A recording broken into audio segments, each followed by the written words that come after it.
Là, nous verrons l'improbable colonisation des îles par les plantes et les animaux, au point que l'île aujourd'hui abrite de véritables fossiles vivants. Tout cela pour constater que l'exil forcé est peut-être le plus efficace dopant pour l'imagination et la faculté d'adaptation. Et quelque part, l'histoire de Robinson Crusoe en est peut-être la plus belle des illustrations. Voilà. Maintenant, on va voir si les baleines sont toujours aussi bien disposées à notre égard. Et on va aller mettre la tête sous l'eau.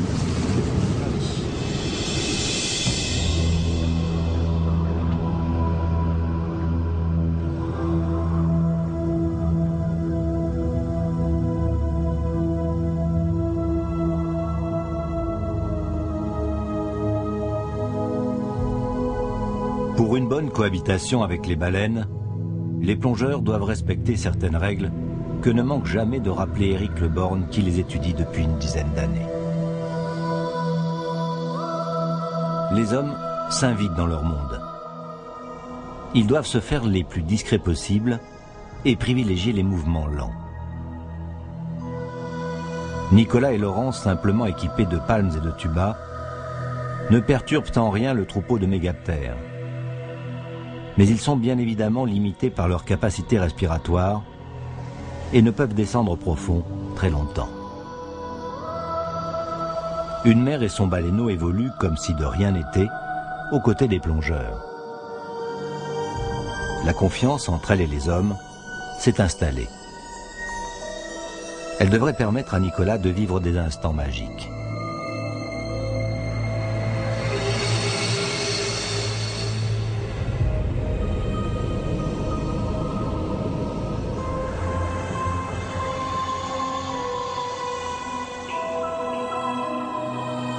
La femelle surveille en permanence son rejeton. Elle sait exactement non seulement où il se trouve et ce qu'il fait, mais aussi la position de chaque plongeur. Mieux vaut ne pas l'inquiéter et surtout éviter, par exemple, de se placer entre elle et lui, au risque de se faire balayer d'un gigantesque coup de nageoire, comme un vulgaire moustique.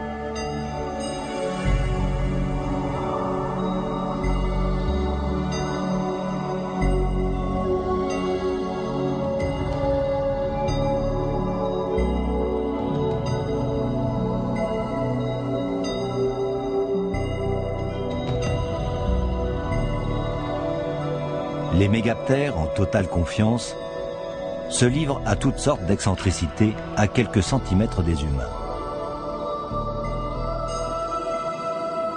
L'énorme animal en vient même à mimer le plongeur, l'accompagnant dans ses vrilles et ses roulades. Moment d'émotion intense et secondes de vie inoubliables.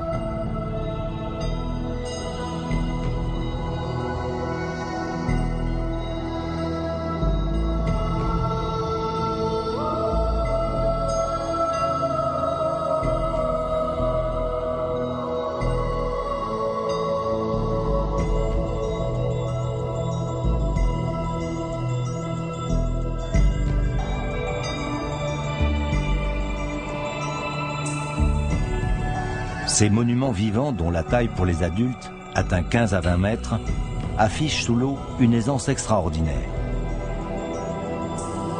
Le moindre déplacement de leur immense nageoire pectorale, la plus petite variation de la courbure de leur échine, place les 30 ou 40 tonnes de ces mammifères marins au millimètre près.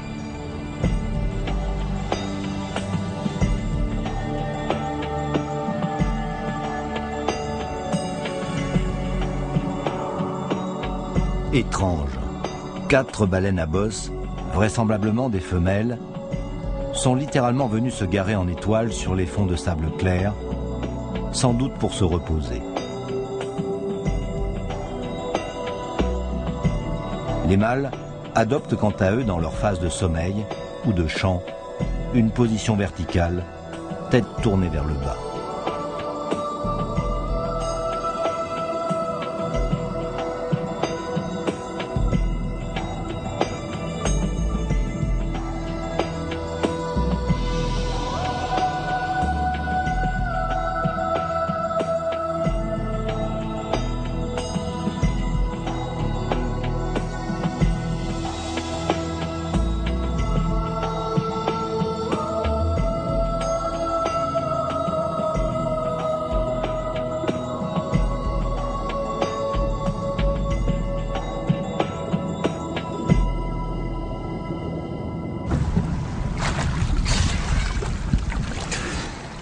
C'est incroyable, elle reste totalement immobile au fond. Ouais, et puis t'as vu tout près du corail en fait. Hein. Elle est posée. Ouais, quasiment posée. Donc ça, ce sont des apnées de repos. Et je pense qu'elle peut aussi baisser sa vigilance. Ici, elle est à Rouroutou sur une sorte de mini plateau continental. Il n'y a pas de lagon et la pente est très faible. Donc finalement, ça la protège du grand large. Et la protéger du grand large, ça veut surtout dire la protéger des grands prédateurs du large, les squalélettes féroces, ces requins qui viennent de leur prendre des petits bouts à l'emporte-pièce sur le ventre, hein, cette cicatrice bien ronde. Et puis, je ne sais pas si tu as vu aussi, sur les nageoires de la femelle, sur sa queue, on voit des traces, des grandes cicatrices, vraiment des morsures, comme si on avait mordu dans une brioche. Et ça, ce sont souvent les orques qui font ça. Donc ça les met venir au bord à Rouroutou pour mettre bas, pour allaiter le petit, qui est quand même pas encore un très grand nageur, un très grand apnéiste. Ça les met à l'abri des grands prédateurs. Et on pense qu'elles choisissent aussi des eaux plus chaudes parce que c'est plus confortable pour le baleineau. C'est probable. C'est probable que pour augmenter sa croissance, il faut qu'il prenne des forces ici avant de repartir en Antarctique où il va faire tout son apprentissage, apprendre à se nourrir par lui-même, etc. Allez.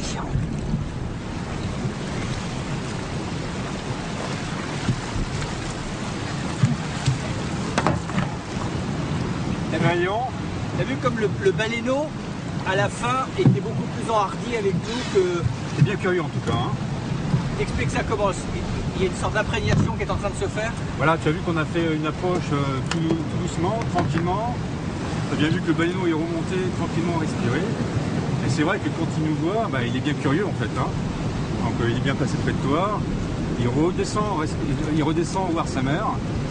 Il se met dessous par protection ou parce qu'il est légèrement positif? Je crois parce qu'il est en fatalité positive. Voilà, je pense qu'il est en manque de maturité et en fin de compte, c'est la mère qui le cale.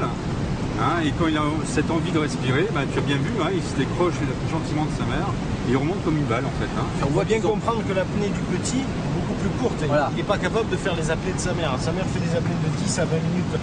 C'est des phases de repos, on peut assimiler ça du sommeil un petit peu.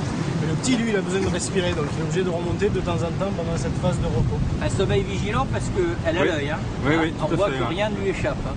Pour toi, les sauts qu'ils nous ont fait tout à l'heure, c'est une communication, hein, comme je te disais. Entre eux et avec nous aussi, voilà, éventuellement. Hein, avec le bateau, avec ce qu'on représente. Je pense que tout gestuel est une communication.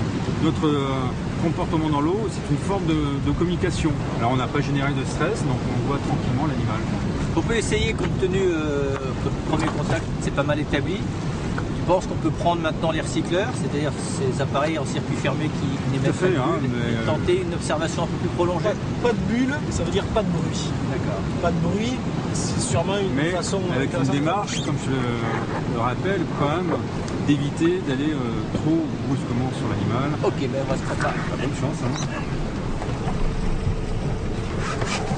Nicolas et le biologiste marin s'équipent de ce genre de matériel qui, il n'y a pas si longtemps, était réservé aux troupes d'élite des nageurs de combat.